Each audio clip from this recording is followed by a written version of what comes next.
Hello and welcome to the unit Texts and Traditions for the summer session. My name is Milad Milani, and I'm going to be having a chat with Dr. Michael Simons about the theme of the self. And this is the very theme that will be underpinning or threading the unit as we go through it and look at the content specifically. Hello, Michael. Milad. Can I please ask you to give us a brief overview of how the notion of the self develops from the classical world to the Romantic period? Okay, so we're talking about 2,500 years from 5th century BC to 1700s, 1800s. The obvious contrast is where the Greeks didn't have a clear view of an internal self. They would see themselves as part of a greater order. In the modern age, which comes with Rousseau and comes with the Enlightenment, comes with Romanticism, so in this period of 1700s, 1800s, it becomes this extremely strengthened view of there's an internal self in which each person should look to find an answer, to find some sort of truth.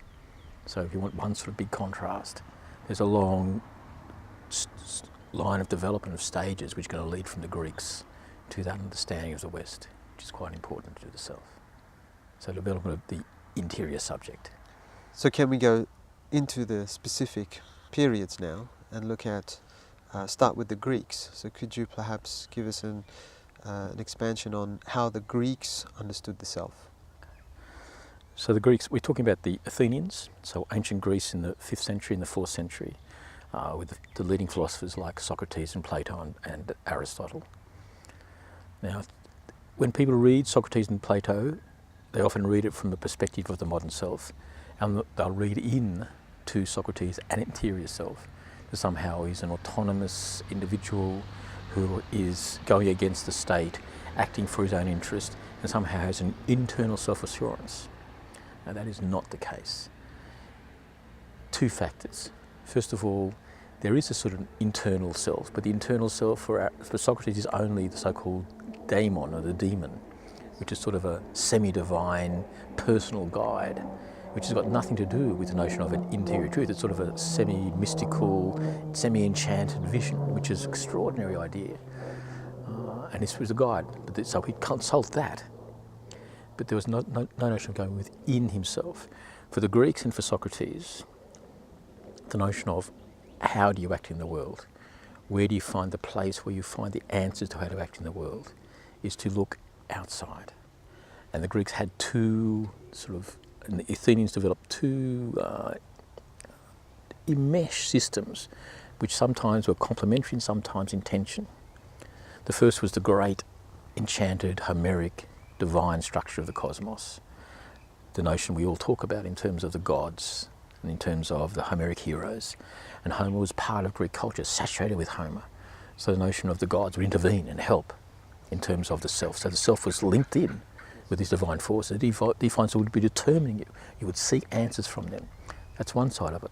The other side of it, which was the development of the Western tradition, where the notion of using reason with Socrates and Plato to answer the questions of how you should act in the world, was to use reason to find the truth.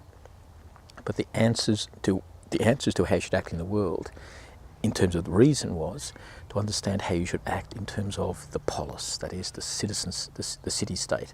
For Athens, the first question you had to try and answer is, how should you act in yourself? Is not to look within, but to look without, to how you become a citizen. That is, how you act in terms of the very city-state you were born in and were part of. So you saw the self as a citizen. To see yourself as a citizen was to see yourself structured in terms of this external city-state within this divine cosmos, these two external orders. That's what you had to negotiate yourself throughout. It was never a notion of, what am I going to do? It was a notion of, what am I as a citizen, as a member of this Greek tradition, supposed to do? That becomes a crucial question. The key element which the Greeks developed was that use reason to find the answer to that. Use reason to find the answer to that. That gives us some summary of what was going on, I think. So how does this come into, or how is it different to the medieval world? Well, the medieval world is this Christian view, this notion of Christendom.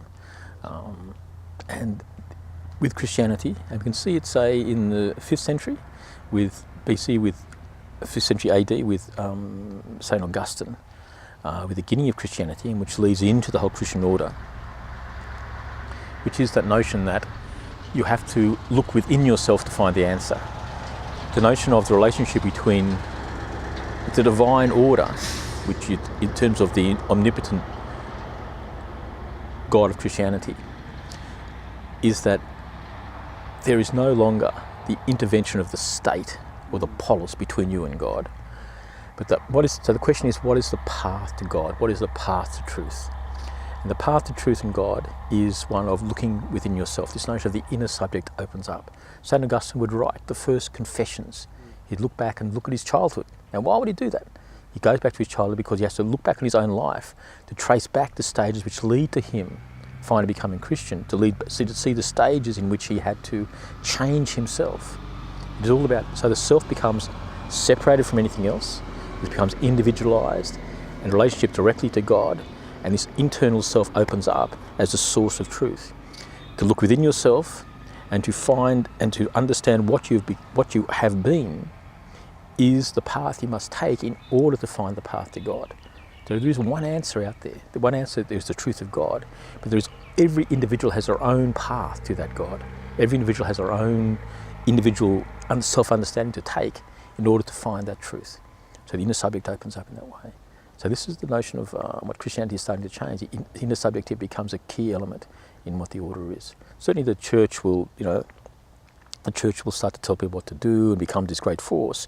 And one of the reasons why the Reformation takes off is in fact to try and get back to the idea, which is how they saw it, of just the individual and God in one relation, rather than the layer of the church telling the individual what to do. So is this the church kind of intervening and creating some kind of an external influence? It can be seen that way. The Reformation often saw that way. Okay. Often saw it that way as an external influence. We've got to wipe it out in order to get back to the simple idea of it's my belief in God, which is all that counts. So Michael, going on from that good description of the medieval world, so when we have that picture in our minds, what do we see then develop with the notion of the self in the Enlightenment and the Romantic era? Okay, so we're jumping towards the 1700s, 1800s.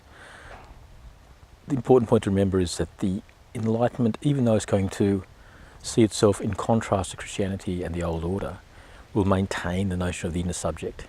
The inner subject is sustained from the Western tradition, from the Christianity into that period.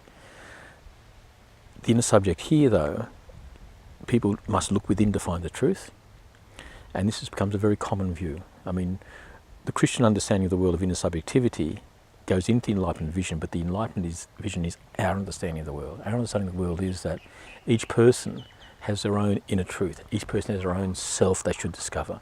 To be free is somehow to stop outside forces determining what you really are. And this you really are, this you is something which you have to look within to find. So that notion of the interior subject is something which the Enlightenment, people like Rousseau, start to enforce. At the end of the second discourse in Rousseau, he starts to make this very plain. Don't let outside forces tell you what to do. Don't live in the opinion of others. In a sense, you have to be by yourself to understand yourself. Romantic understanding of nature opens up in this way. So the interior subject from the Christian tradition gets understood in this way. Unlike the Christian tradition, though, of course, there's no one answer. It's not a path to God. It stops with the self. The inner self becomes the ultimate bedrock of truth and freedom. So it becomes highly individualized. Each person has their own understanding of what that freedom is. Each person has their own dreams to follow. All those sort of cliches you hear in the world these days. And it becomes the self-understanding of the world. Most people understand the world and being free is somehow there is an I, there is a personal understanding of the world. This is what I have to try and find and follow. If I do so, I'm doing the right thing. If anybody stops me doing the wrong thing, I'm free in this way, and they're making me unfree if they stop me. This becomes a common understanding of what the self is.